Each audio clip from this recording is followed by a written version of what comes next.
నీతిమంతులుగా తన యందు భయభక్తులు కలిగిన నోవహు కుటుంబాన్ని ఆహ్వానించాడు.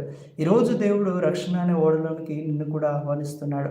అయితే జలప్రళయం వస్తుంది, అందరూ నశించిపోతారని నోవహు ఆయన దాదాపు 120 సంవత్సరాలు ఒకవైపు ఓడను నిర్మిస్తూ ప్రజలను ఆయత్తం చేస్తూ ఉంటే, ప్రజల్ని హెచ్చరిస్తూ ఉంటే, వారంట ఆయన మాట వినలేదంట. ఆయనను ఒక వెర్రివానిగా, ఒక పిచ్చివానిగా చూశాడంట. ఆ ఓడలోనికి రావడానికి, ఆ ఓడలోనికి వచ్చి రక్షించబడ్డానికి వారు ఇష్టపడలేదంట. చివరిగా భయంకరమైన వాన, 40 రాత్రింబవళ్ళ చేత కురిసిన వాన భూమి అంతటిని తుడుపు పెట్టింది.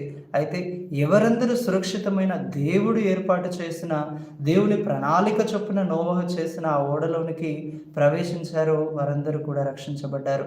పశువులు, పురుగులు, జంతువులు అన్నీ కూడా నోవహు కుటుంబంతో సహా కాపాడబడ్డాయి. ఈరోజు దేవుడు నిన్ను